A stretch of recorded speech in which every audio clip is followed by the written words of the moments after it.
انما يخشى الله من عباده العلماء۔ جرأت کا نام ہے دیوبند والے، عالی مقام ہے دیوبند والے۔ بسم اللہ الرحمن الرحیم، الحمد للہ رب العالمین، والصلاة والسلام على سید الانبیاء والمرسلین وعلى آلہ وصحبہ ومن تبعهم بإحسان إلى يوم الدین۔ اما بعد، اعوذ باللہ من الشیطان الرجیم، بسم اللہ الرحمن الرحیم۔ یا ایہا الذین آمنوا کتب علیکم الصیام کما کتب علی الذین من قبلکم لعلکم تتقون۔ صدق اللہ العلی العظیم۔ قال النبی صلی اللہ علیہ وسلم: من صام رمضان ایمانا واحتسابا غفر له ما تقدم من ذنبه۔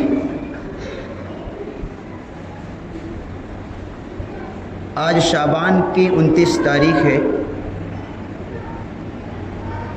اور آج بھی چاند نکلنے کا امکان ہے۔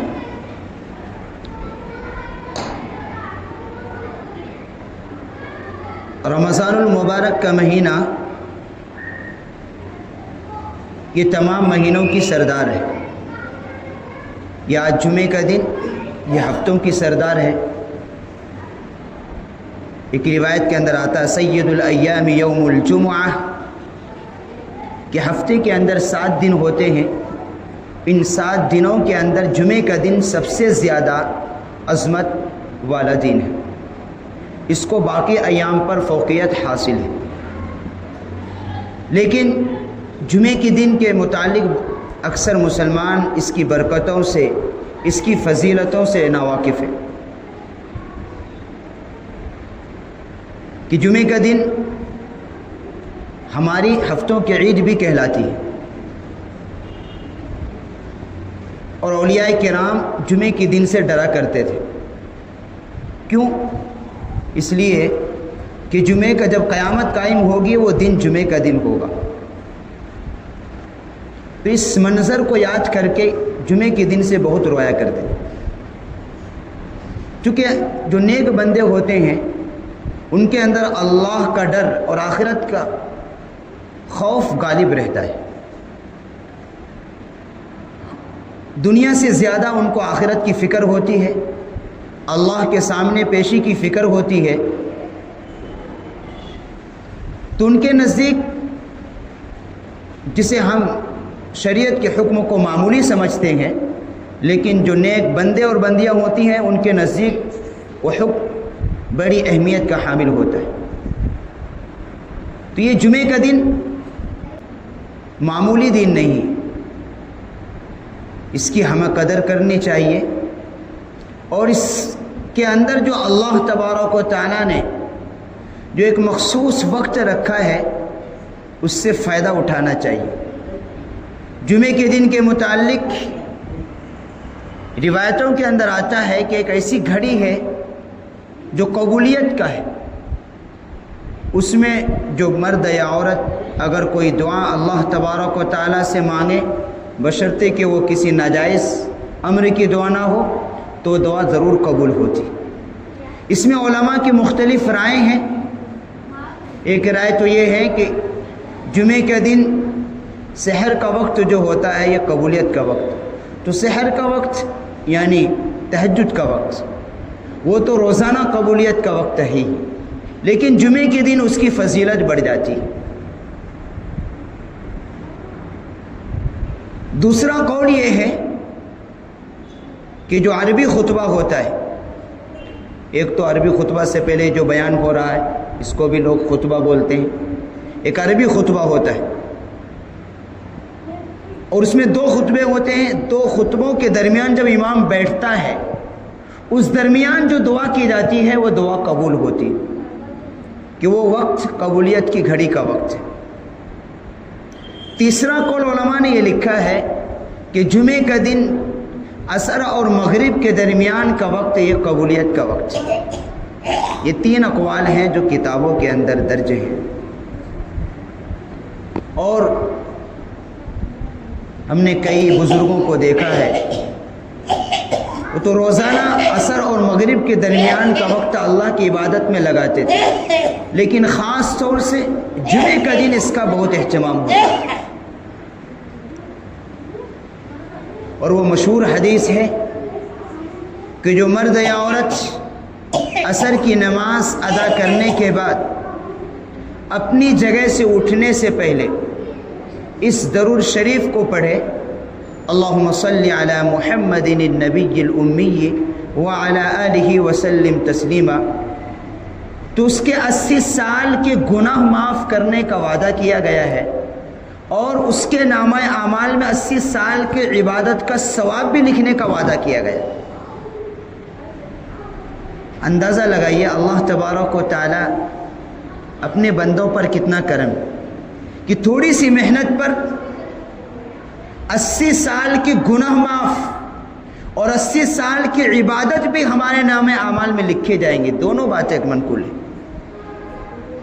10 منٹ یا سے زیادہ سے زیادہ 15 منٹ 15 منٹ میں انسان اس درود پاک کو پڑھ لے تو اس کے 80 سال کے گناہ بھی معاف اور 80 سال کی عبادت کا بھی اس کے نامہ اعمال میں ثواب لکھا جائے گا۔ اور اللہ کو معلوم ہے کہ ہماری عمر اتنی لکھی ہے کہ نہیں لکھی ہے، کون جانتا ہے۔ تو یہ جو چیزیں آتی ہیں اس سے فائدہ اٹھانا چاہیے، اس پر عمل کریں گے تب فائدہ ہوگا۔ لیکن یہاں یہ بات بھی ہمیں ذہن میں رکھنی چاہیے کہ جہاں نماز سے اور نفل عبادات سے جو گناہ معاف ہونے کا جہاں ذکر ہے احادیث کے اندر، وہاں علماء فرماتے ہیں کہ اس سے صغیرہ گناہ معاف ہوتے ہیں۔ جو چھوٹے چھوٹے گناہ ہوتے ہیں وہ ان عبادتوں کے ذریعے سے معاف ہو جاتے ہیں، لیکن کبیرہ گناہ کے لیے توبہ شرط ہے۔ بڑے گناہ بغیر توبہ کے معاف نہیں ہوتے۔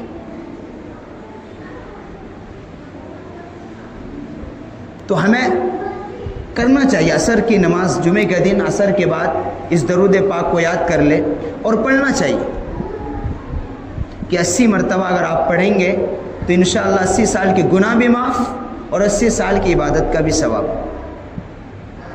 اور یہ ہم پر اللہ کے نبی کا حق ہے، ہر ایک امتی پر حق ہے کہ اس کا امتی، ہم اپنے نبی کے احسانات کا بدلہ نہیں دے سکتے تو کم از کم درود شریف کا ہدیہ ہی ان کو ہم پہنچائیں کثرت کے ساتھ۔ جمعے کے دن تو مزید زیادہ کثرت کے ساتھ درود پڑھنی چاہیے۔ اللہ تبارک و تعالیٰ نے فرشتوں کو کچھ مقرر فرما دیے ہیں، وہ فرشتے ہماری درود کو لے جا کر اللہ کے نبی صلی اللہ علیہ وسلم کے روزے اطہر پر پیش کرتے ہیں، اس کے نام کے ساتھ، اس کے والد کے نام کے ساتھ، یہاں تک کہ اس کے خاندان کے ساتھ، کہ آپ کی فلاں امتی نے جس کا نام یہ ہے، اس کے باپ کا نام یہ ہے، اتنے درود آپ پر پڑھیں۔ تو جب ہماری طرف سے، ہماری جانب سے ہزاروں نہیں تو کم از کم اگر 500 درود اگر روزانہ چلا جائے گا تو اللہ کے نبی صلی اللہ علیہ وسلم کتنا خوش ہوں۔ ورنہ درود شریف پڑھنے والے بزرگوں کے حالات میں لکھے ہیں کہ ان کے روزانہ کا 5-5 ہزار پڑھنے کا معمول ہے۔ اور اللہ کے نبی صلی اللہ علیہ وسلم سے کل قیامت کے دن وہی مرد عورت سب سے زیادہ قریب ہوگا جو دنیا کے اندر کثرت سے اللہ کے نبی صلی اللہ علیہ وسلم پر درود پڑھتا ہو۔ ایک روایت کے اندر آتا ہے کہ کل قیامت میں میدان اور جنت میں اس کو سب سے زیادہ قرب مقام ملے گا جو دنیا کے اندر سب سے زیادہ اللہ کے نبی صلی اللہ علیہ وسلم پر درود پڑھتا ہو۔ اس کو اللہ کے نبی صلی اللہ علیہ وسلم کے پڑوس میں جگہ ملے گی، کن کو؟ جو کثرت کے ساتھ درود پاک پڑھے گا۔ تو آج جمعے کا دن ہے، پڑھنا چاہیے کثرت کے ساتھ۔ اعمال جب تک نہیں کریں گے اور اچھے اعمال کو ذخیرہ اپنے پاس جمع نہیں کریں گے تو ہمارا نام اعمال بھی خالی رہے گا، اور جب نام اعمال خالی رہے گا تو پھر کیا ہوگا؟ جنتوں کے اندر جو نعمتیں ہیں اس نعمتوں سے محروم کر دیے جائیں۔ یہ دنیا دار العمل ہے، یہاں تو ہمیں عمل کرنا پڑے گا، اور آخرت دار الجزا ہے، وہاں تو ہماری محنت کا پھل ملے گا۔ کہ شعبان کی آج 29 تاریخ ہے، اور امکان ہے کہ آج بھی چاند نظر آ جائے، دیکھنے کا اہتمام کرنا چاہیے۔ اگر آج نظر نہیں آیا تو ہفتے کے دن تو 100% پکی ہے، اس لیے کہ چاند کی تاریخ 31 ہوتی نہیں، 29 یا 30۔ حضرت سلمان فارسی رضی اللہ عنہ روایت کرتے ہیں کہ اللہ کے نبی صلی اللہ علیہ وسلم نے شعبان کی 29 تاریخ میں وعظ فرمایا۔ وہ فرماتے ہیں اور فرمایا کہ تم پر ایک مہینہ آنے والا ہے، ایک بہت ہی بڑا عظیم مہینہ آنے والا ہے جو بہت مبارک ہے، اور اس مہینے کے اندر ایک رات ہے جس کو لیلۃ القدر کہتے ہیں، اور وہ 1000 مہینوں سے بہتر ہے۔ بڑی لمبی حدیث ہے وہ، اس میں بڑی تفصیل بیان کیا گیا کہ اس مہینے کا اول حصہ رحمت ہے، اس کا درمیانی حصہ مغفرت ہے، اور اس کا آخری حصہ عذاب سے خلاصی کا ہے۔ وہ غمخواری کا مہینہ ہے، صبر کا مہینہ ہے، اور صبر کا بدلہ جنت ہے، جس میں اللہ تبارک و تعالی نفل کا ثواب ایک فرضوں کے برابر اور ایک فرض کا ثواب 70 فرضوں کے برابر کر دیتا ہے۔ اگر دنیا کے اندر 100 روپے کے بدلے اگر ہمیں 500 روپے مل رہے ہو تو چھوڑ دے گا کوئی آدمی؟ نہیں چھوڑے گا۔ ایک بیوقوف آدمی بھی نہیں چھوڑے گا۔ اور اس کو سمجھ میں آ گیا کہ مجھے 100 روپے کے بدلے 500 روپے مل رہے ہیں تو چھوڑے گا؟ نہیں چھوڑتا۔ تو اللہ کیا دے رہے ہیں؟ ایک فرض کے برابر، ایک فرض ادا کریں گے رمضان المبارک میں تو 70 فرضوں کے برابر ملے گا، اور ایک نفل ادا کریں گے تو فرض کا ثواب، چونکہ فرض جو ہوتے ہیں، فرائض جو ہوتے ہیں، ان کا درجہ نوافل سے کہیں زیادہ ہوتا ہے۔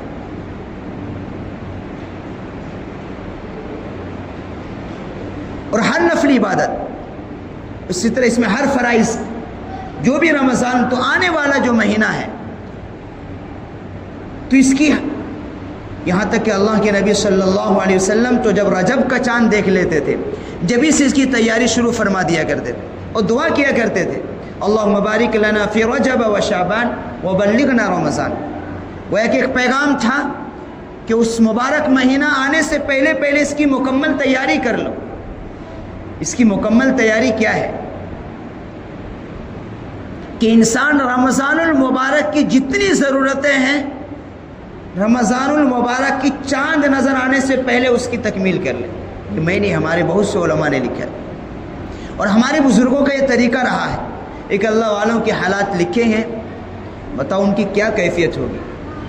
وہ 6 مہینے رمضان المبارک آنے سے پہلے دعا کیا کرتے تھے، اور رمضان المبارک کے مہینے میں اللہ کی توفیق سے جتنے اچھے اعمال ہوئے اس اعمال کو قبول کرنے کی وہ 6 مہینے دعائیں کیا کرتے تھے۔ اب اس سے اندازہ لگائیے کہ اس کی کیفیت کیا ہوگی۔ ایک آدمی 6 مہینے سے ایک چیز کا انتظار کر رہا ہے اور اس سے اللہ سے دعا بھی کر رہا ہے، اور اگر دعا کرا اور خدا نخواستہ ان کی زندگی نے وفا نہیں کی تو علماء نے لکھا ہے کہ رمضان المبارک کی صرف دعا کرنے والا بھی پورے رمضان المبارک کا اس کو ثواب لکھا جائے اگر اس کی زندگی نے وفا نہیں کی۔ اس حدیث ہے نا، انما الاعمال بالنیات، نیت اس کی تھی، موت تو اس کے ہاتھ میں نہیں تھا نا، اللہ کا فیصلہ۔ تو اس اللہ کے اور یہی حقیقت میں جو لوگ قدر کرتے ہیں، جن کی پہلے سے تیاریاں ہوتی ہیں، پھر وہی رمضان المبارک میں صحیح طور سے جو رمضان المبارک کی قدر ہونی چاہیے وہ قدر کرتے ہیں۔ اور اب بھی الحمدللہ بہت سے اس دور کے اندر بھی ایسے اللہ والے ہیں جو رمضان المبارک کا چاند نظر آ جاتے ہیں وہ اللہ کے گھر میں پڑاؤ ڈال دیتے ہیں،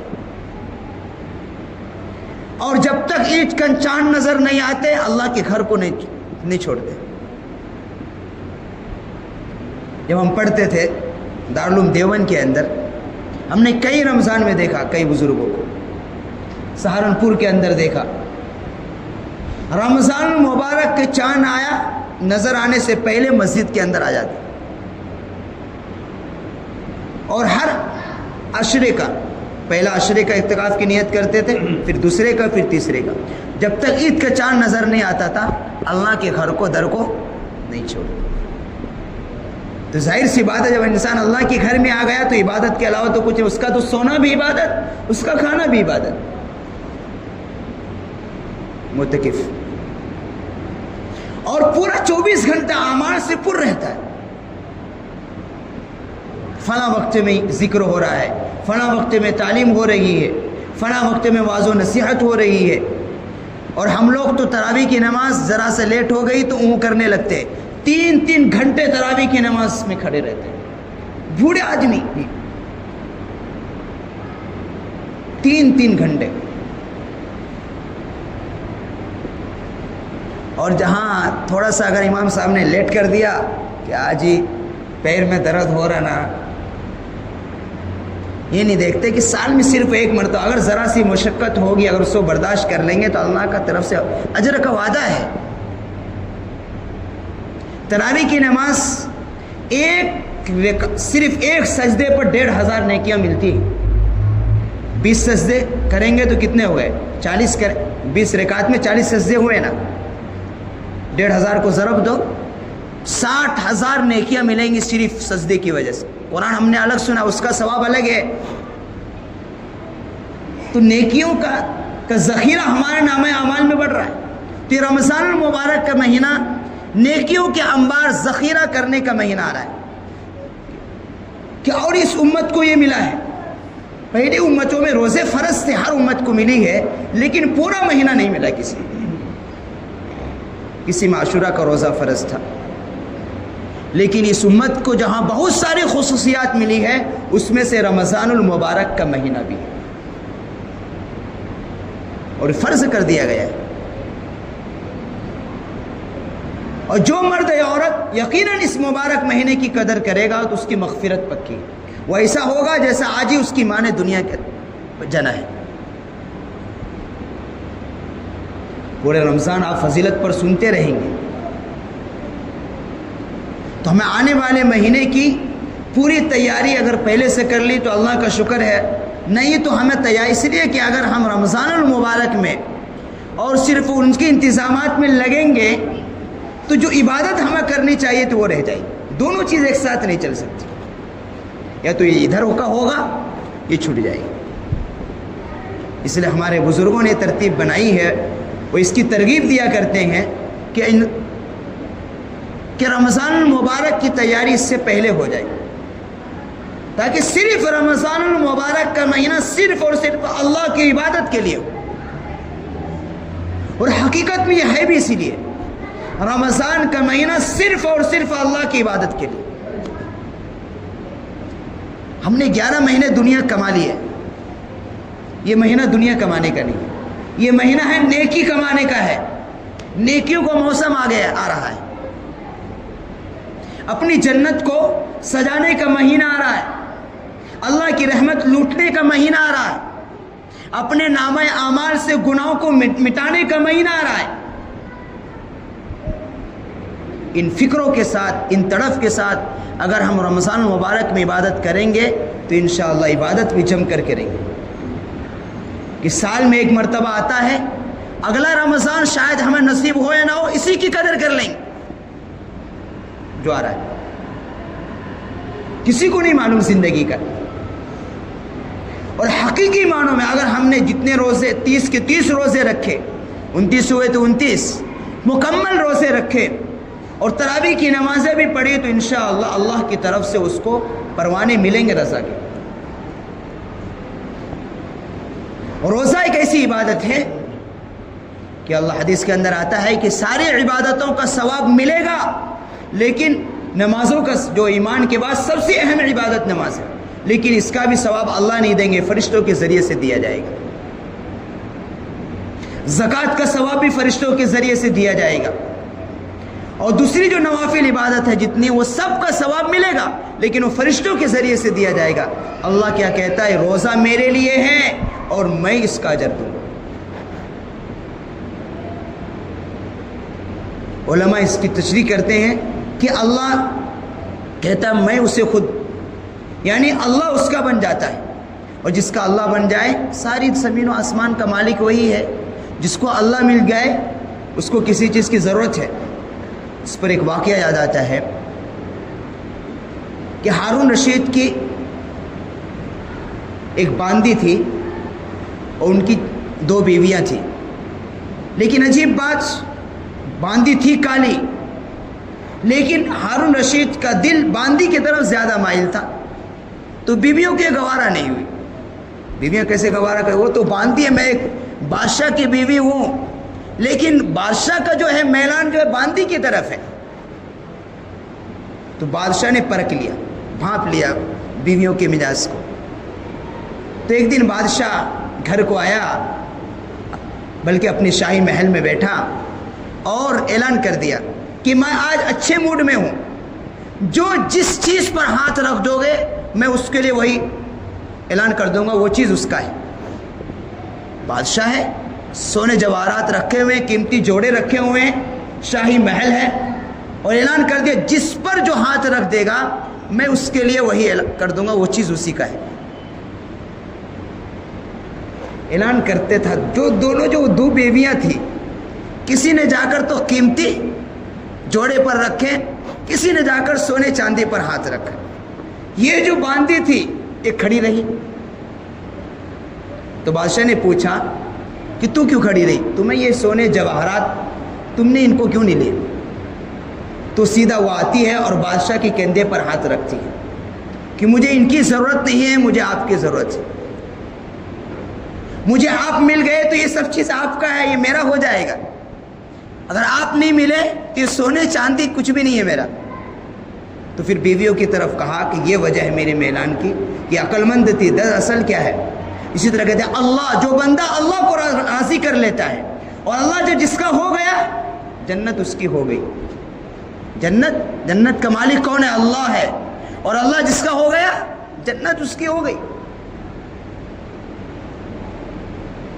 تو رمضان المبارک کے روزہ رکھیں گے، تراویح کی نمازیں پڑھیں گے۔ بہت سے لوگ کیا کرتے ہیں، کہاوت ہے بڑے بڑے روزے رکھ لیں گے، اب مجھے ہی معلوم نہیں بڑے بڑے روزے کون سی، وہ کہتے ہیں نا، بہت سے لوگ کہتے ہیں، سنتا ہوں میں کہ بڑے بڑے روزے رکھ لیں گے باقی چھوڑ دیں گے۔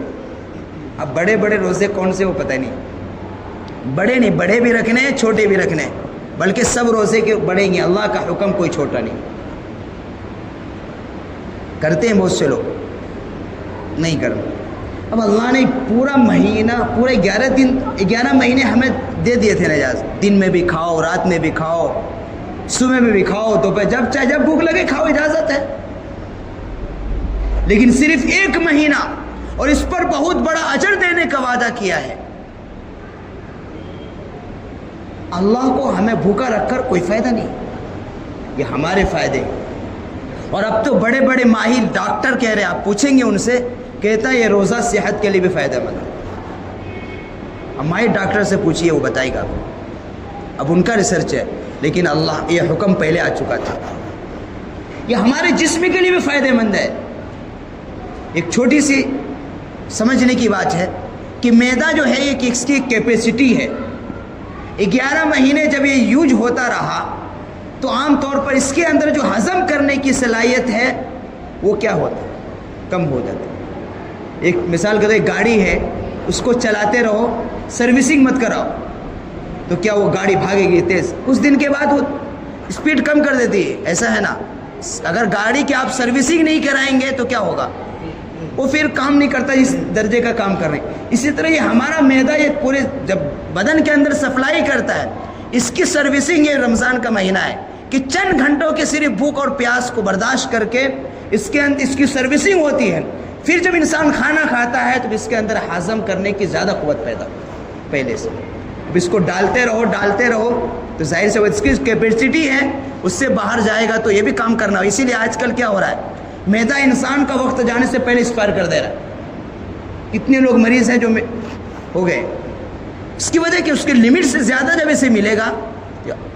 دنیا اللہ ہر چیز پر قادر ہے، لیکن دنیا دارالاسباب سے جڑی ہوئی ہے۔ ہر ایک چیز ایسا نہیں ہے، اللہ نے بنایا ہے لیکن اس کی ایک لمٹ ہے، اس لمٹ سے جو چیز چاہتی ہے وہ ایکسپائر کر جاتی ہے۔ تو یہ روزہ جسم کے لیے فائدہ ہے، تو جتنا معدہ جس انسان کا اچھا رہتا ہے پورے جسم اس کا صحت بھی صحیح رہتا ہے، اس لیے کہ وہیں سے پورے بدن کے اندر سپلائی ہوتی ہے۔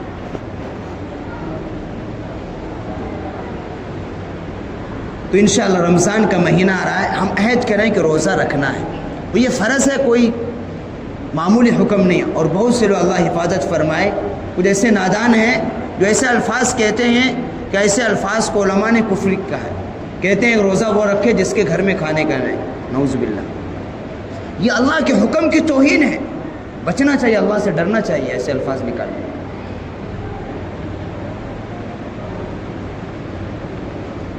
اس لیے ہمیں اللہ کی کسی حکم کی، اگر کوئی زندگی بھر روزہ نہ رکھے، چاہے زندگی بھر نماز نہ پڑھے، اگر وہ انکار نہیں کرتا ہے تو وہ مسلمان ہے، لیکن اگر کوئی روزہ رکھنے والا، نماز پڑھنے والا اللہ کی کسی حکم کی تحقیر کرتا ہے تو علماء نے کہا ہے وہ دائرہ اسلام سے خارج ہو جائے۔ اس لیے اللہ کا کسی حکم کو حقیر نہیں سمجھنا چاہیے، اس کا مذاق نہیں اڑانا چاہیے۔ اور رمضان المبارک میں اگر ہم بالفرض کسی عذر کی وجہ سے اگر روزے نہیں ہیں تو کم از کم اتنا ہو کہ ہم چھپ جائیں، روزے دار کے سامنے ہم کھائیں نہیں۔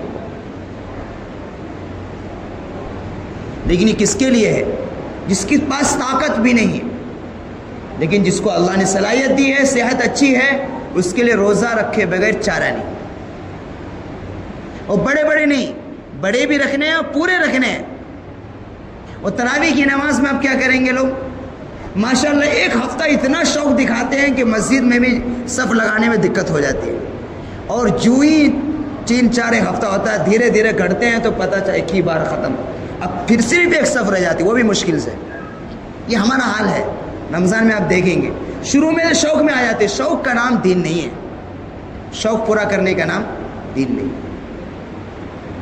اللہ کا حکم کو سمجھ کر ہمیں ادا کرنا ہے۔ شوق میں عبادت ہے، یہ قبول نہیں ہوتی۔ اللہ کے خوف سے، اللہ کی محبت میں اللہ کی عبادتیں کرنی۔ تو پورا مہینہ عہد کریں کہ انشاءاللہ پورا مہینہ تراویح کی نماز پڑھیں گے اور پورے مہینے روزے رکھیں گے۔ اس سال میں ایک ہی مرتبہ آتا ہے، پورا 11 مہینے ہمیں اجازت دے دیا اللہ نے، ایک مہینے کی صرف قدر کر لو، انشاءاللہ جنت سنور جائے گی۔ اور یہ مہینہ ہماری زندگیوں کو بدل دے گا، اپنی زندگیاں بدلنے کا مہینہ آ رہا ہے۔ ہمارے 11 مہینے جو ہم نے گناہ کر کر کے نامہ اعمال کو سیاہ کر دیا ہے، اس نامہ اعمال کو دھلنے کے لیے آ رہا ہے۔ ہم نے 11 مہینے اللہ کی نافرمانیاں کر کے اللہ کو ناراض کر دیا ہے، پھر اللہ موقع ہمیں دے رہا ہے کہ رمضان مبارک کی قدر کرو، روزہ رکھو، تراویح کی نماز کرو، فرائض کو ادا کرو، انشاءاللہ تمہیں رضا، اللہ اپنا رضا کا پروانہ بھی نصیب۔ اور اٹھے ہوئے رب کو منانے کا مہینہ آ رہا ہے کہ جس کو ہم نے اس کی نافرمانیاں کر کے اس کو ناراض کر دیا ہے، اس کو راضی کرنے کا مہینہ آ رہا ہے۔ اس کی قدر کرنی ہے ہمیں، اور اگر قدر نہیں کریں گے تو پھر انشاءاللہ وہ حدیث ہے، ٹائم ختم ہو گیا، پھر اللہ کے نبی صلی اللہ علیہ وسلم کی زبردست اس پر بد دعا بھی ہے، بلکہ جبرائیل علیہ السلام کی بد دعا ہے، اور اللہ کے نبی صلی اللہ علیہ وسلم کی اس پر آمین ہے۔ اس لیے ہمارا مسئلہ ہے، ہمارا آخرت کا مسئلہ ہے کہ ہم 11 مہینے دنیا کے پیچھے پڑ گئے، جو ہوا کمی ہو گئی، لیکن یہ مہینہ دنیا کمانے کا مہینہ نہیں ہے، یہ مہینہ اپنی آخرت کو بنانے کا ہے، اپنی جنت کو سنوارنے کا مہینہ ہے، اپنی زندگی بدلنے کا مہینہ ہے، اپنا تعلق اللہ سے مضبوط کرنے کا مہینہ آ رہا ہے۔ اللہ تبارک و تعالیٰ سے دعا ہے کہ اللہ رب العزت